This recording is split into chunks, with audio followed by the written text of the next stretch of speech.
and over again recently, I've heard people say that they're frustrated with the tech companies, not only for how they're affecting them in their lives personally, but how these companies are expressing their values in the candidates they're supporting. So if you're one of those people, then today's video is for you. And I want to share with you how digital freedom can be a personal choice, and also it can be a social justice choice if you want it to be. Hi, I'm Jessica. Thanks for being here. Welcome back if you've been here before. And before we jump into the juicy meat of this topic, I want to address a couple things. I am a cisgender white woman. I'm also queer and neurodivergent. However, those marginalized parts of myself are not necessarily obvious from the outside, so I have a lot of privilege. I also live in a part of the United States where most people look like me. So I've had to be very intentional to address the parts of myself that were expressing misogyny, racism, ableism, all of those isms. And I'm not perfect. I don't have it all figured out. There's definitely people who could go deeper on the topic of social justice. However, I don't hear a lot of people talking about it when it comes to the digital landscape. So I just want to start that conversation today.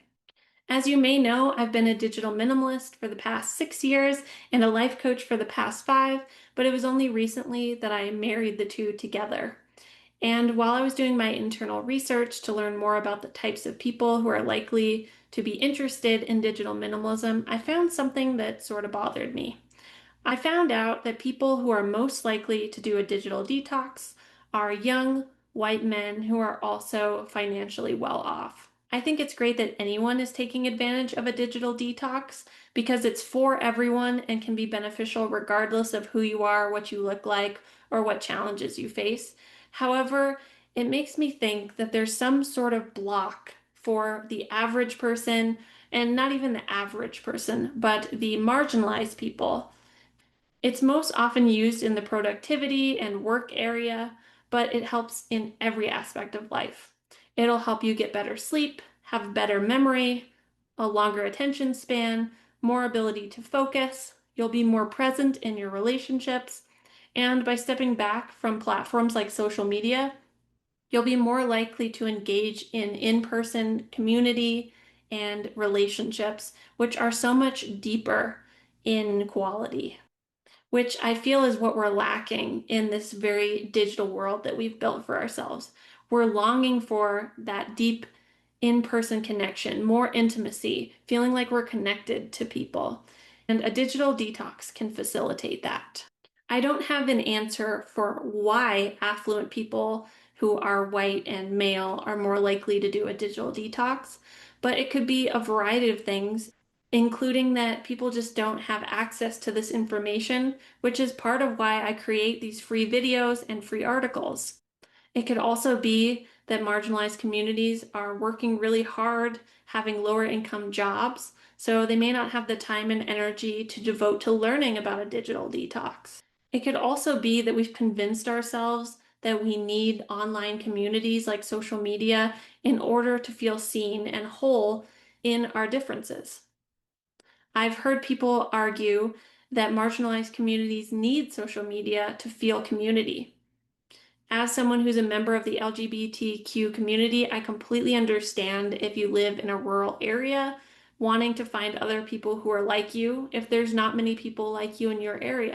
However, I also know that there's a lot of downsides to social media, like predators having more access to people who are vulnerable, like LGBTQ kids. It can also cause us to have body image issues, like I'll talk about later, and cause us to toxically compare ourselves to others and feel like we're worse off than other people, even though that's probably not the case. It also tends to divide us by pushing us further and further away from each other so that we become allergic to other people's arguments and points of view.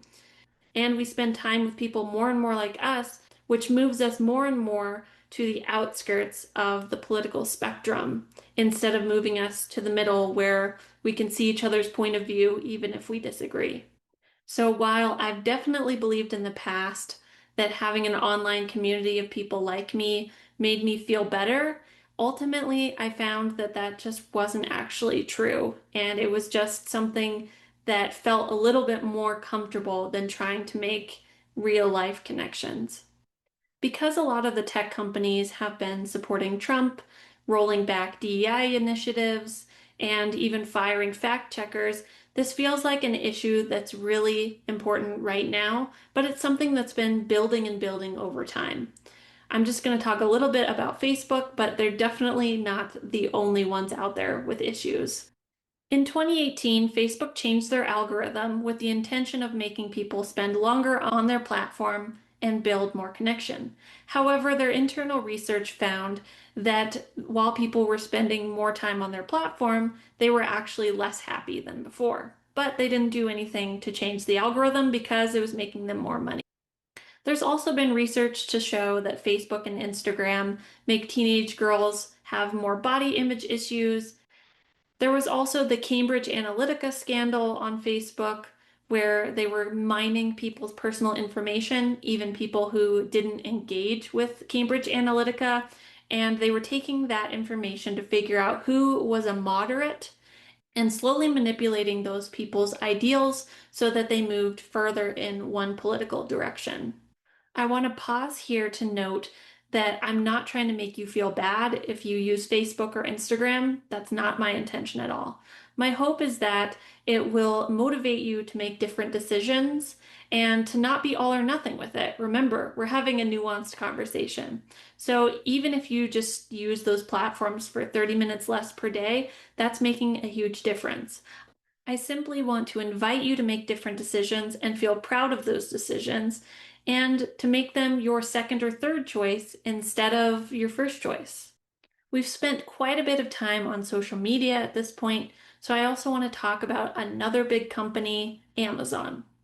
I haven't spent as much time researching Amazon as Facebook, but I do know from talking to vendors of Amazon, from being a customer of Amazon, and from hearing from employees of Amazon that they don't treat people very well.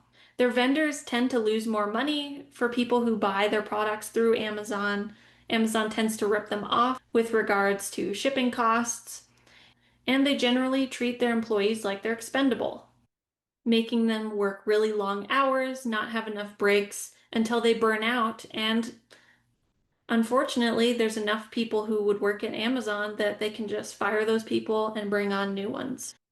They've worked really hard to become the no-brainer, easy, and cheap option when it comes to buying a variety of items. And now they're branching out to being a pharmacy and medical service as well.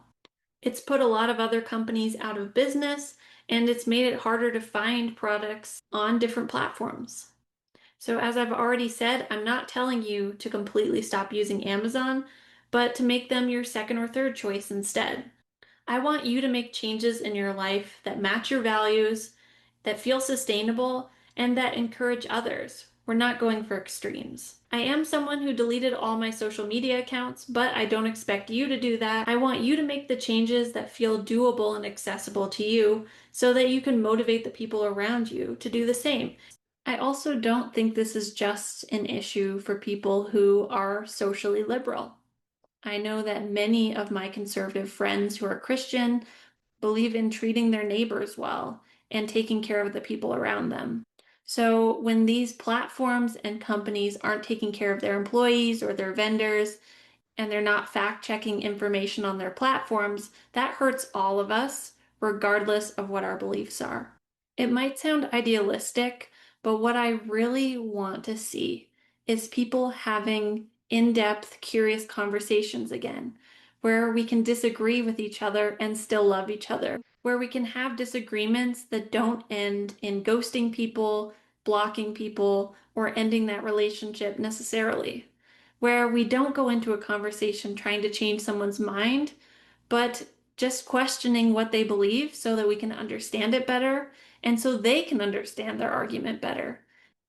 Sometimes we believe something just because the people around us say that over and over again, but we haven't explored it for ourselves.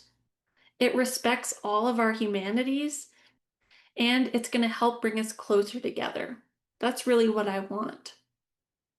So, some things that you can do are to unfollow everyone on Facebook, Instagram, and YouTube.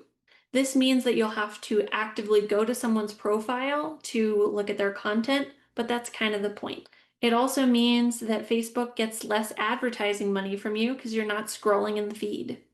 On YouTube, you can simply use the platform without logging in, so you won't get recommendations for videos, which means that you'll have to actively search for the things that you want to see, and you'll spend less time there, which means less advertising dollars for them. And just so you know, I'm totally okay with you using an ad blocker on my videos. I don't need to make money that way from this channel. I want this information to be completely free, and I want you to spend less time online. I don't want to be part of the problem. I make money from people working with me one-on-one, and that enables me to offer this content for free, even if you never work with me. Another thing, like I already mentioned, is to make Amazon your second or third choice instead of your first choice. If there's something you want to buy that you know is on Amazon, maybe you look it up on eBay and see if you can get a used version of it before buying it on Amazon. Or still using Amazon but not having a Prime membership. You still get free shipping on orders over $30, so there's not much to lose. I also know there's been a lot of frustration about who to support when it comes to Walmart or Target, and I think there's something to be said for companies who maintain their values and stick to them. It bothers me more that Target acted like allies and had lots of pride gear, but now you can't even buy a pride flag on their website. Walmart stayed pretty consistent, and you can buy a pride flag on their website. There's something to be said for companies who stick to their values rather than just trying to cater to what's popular. There was a phase where Facebook seemed pretty liberal, but since they don't seem to care whether their algorithm changes affect people's mental health, and they've been rolling back their seemingly liberal policies now that a conservative is in office, it makes me question what they really stand for other than money. As a mom, I also find it interesting that people who work in the tech sector are not giving their kids smartphones or social media until they're in their late teens. I want to be a good example for my son by not being a tech zombie myself, and I don't want to turn him into one either. So, my hope is that by changing your habits, you're also going to be changing the habits of the people around you and making a bigger difference by being more present and helping other people be more present too. I know there's more to say on this topic, but I hope that it plants the seed so that you can have more conversations with the people you care about. All right, take care, and I'll see you next time. Bye.